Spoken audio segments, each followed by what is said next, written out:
Hello guys, again welcome to my video, and today is another day and another video. Guys, isa pa tungkol sa Bitcoin. Bakit kailangan natin bumili ng Bitcoin?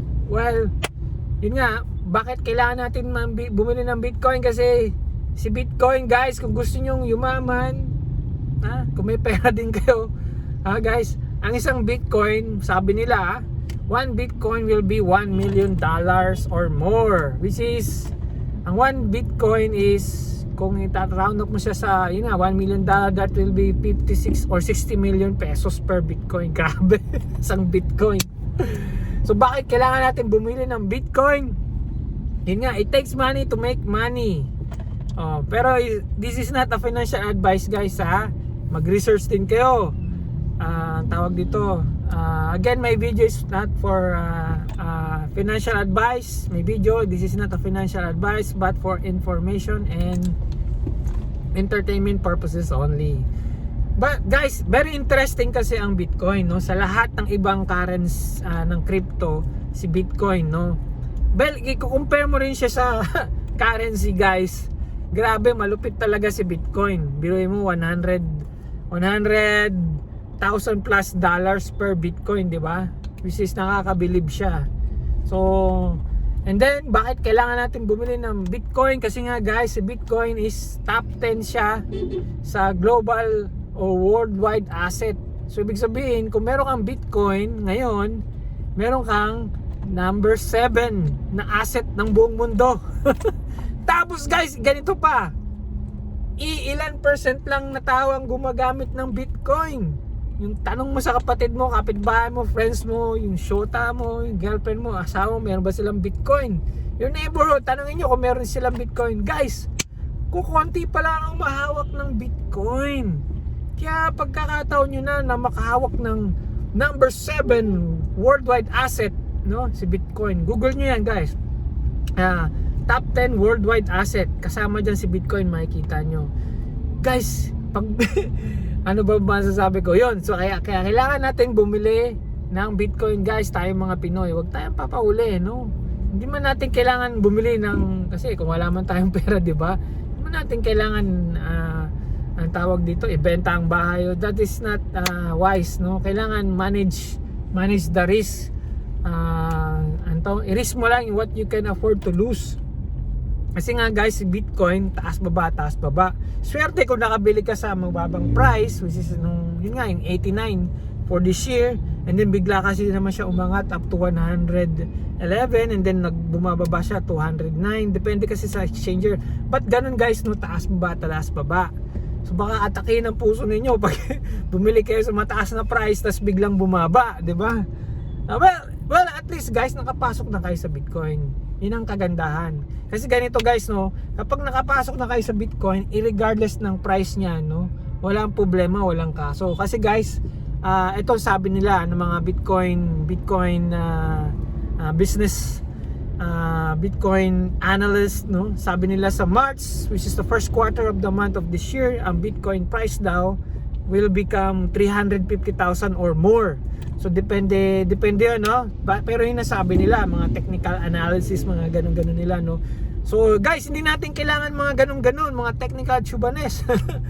Ang kailangan natin, guys, bumili tayo ng Bitcoin, Yun lang, basic, pinaka-basic, Kasi, guys, una, top 10. 'Di ba? Top 10 assets siya worldwide ang Bitcoin. Tapos ilan lang ang merong Bitcoin, guys, ilan lang ng mga tao. So, hindi pa, kumbaga, sa buong mundo, kung buong mundo nagpe-Facebook, kung yung buong mundo nag-gold, guys, Bitcoin ilan lang ang may hawak niyan, pero number 7 na siya. Imagine kung lahat ng tao gumagamit na ng Bitcoin, magkano na ang presyo ng Bitcoin, di ba? Doon pa lang magtaka ka, di ba? Kaya possible, guys, si Bitcoin ma-dethrone niya si gold. Possible, well, depende na lang yan, But again, ang masasabi ko, guys, kung kayo ay nagbibisyo, nagsusugal, online gambling, nagchichicks, wag naman sana, nagda-drugs, sana wag naman, use your money wisely. walang isa na pinaka very wise na pwede nyo paggastusan is itong Bitcoin, guys. Kung nagga-gambling kayo, tumataya kayo sa loto, online gaming, mga sugal-sugal, guys, pag natalo kayo dyan, siguradong zero kayo, di ba? As in zero. Unlike din sa Bitcoin, pag bumili kayo ng Bitcoin, yung 5,000 nyo, sigurado bababa yan pag bumaba ang presyo, syempre. Pero pag tumaas ang Bitcoin, syempre yung 5,000 nyo, tataas din yan. Depende nga sa price range ng Bitcoin na nabili nyo. But ang importante, guys, naka-acquire kayo, nakakuha kayo ng isang worldwide global asset class, which is Bitcoin. Number 7 siya, guys. So last year, 2024, number 7 siya. For the last how many years, no? Search nyo para makita ninyo pang ilan palagi si Bitcoin na worldwide asset. Tapos iilan pa lang ang gumagamit, guys. Tapos ang magtaka, guys, ito pa, ang mga millionaire, mga billionaire, sila yung may maraming hawak ng portfolio, no? At ngayon, guys, no, yung mga banks, yung mga institutional ng mga big company, tech company, no, yung eyes nila nasa Bitcoin na.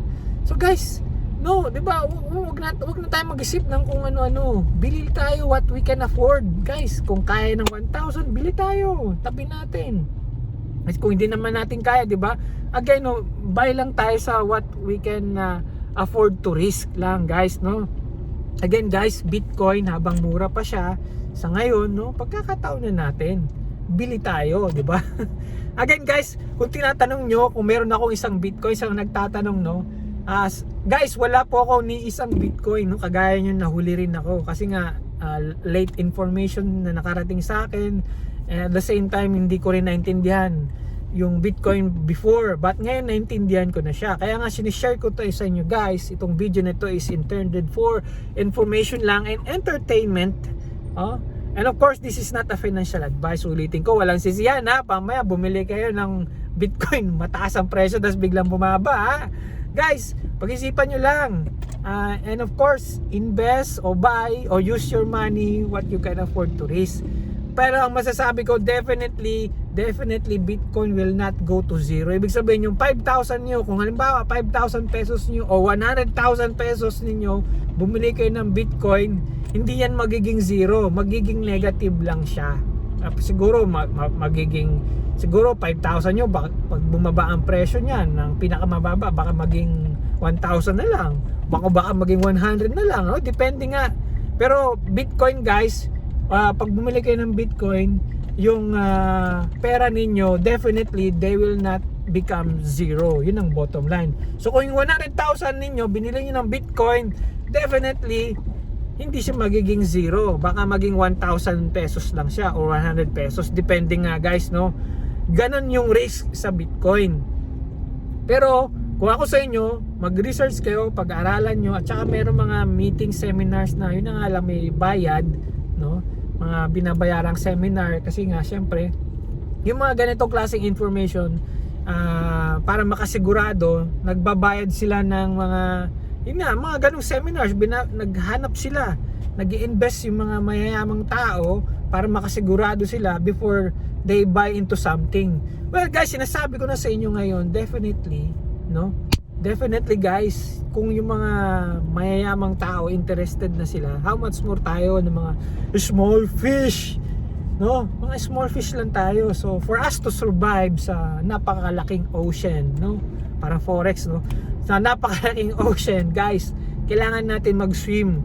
Kailangan natin sumabay sa mga whalers. Sasabay lang. Huwag tayo sa harapan ng whalers kasi baka kainin tayo. Sasabay lang tayo. We can stay above, we can stay under or left and right, 'di ba, sa mga whale. Kaya yung mga maliliit na isda nagsusurvive sa karagatan, guys, especially yung pagkasama nila yung mga whales. Well, hindi naman natin kailangan ng mga whales, no? But syempre, malaking ocean 'yan, malaking ocean. So, 'di ba? Kapag nagkamali tayo ng nilanguyan, patay. Ganon, guys, no, ganon.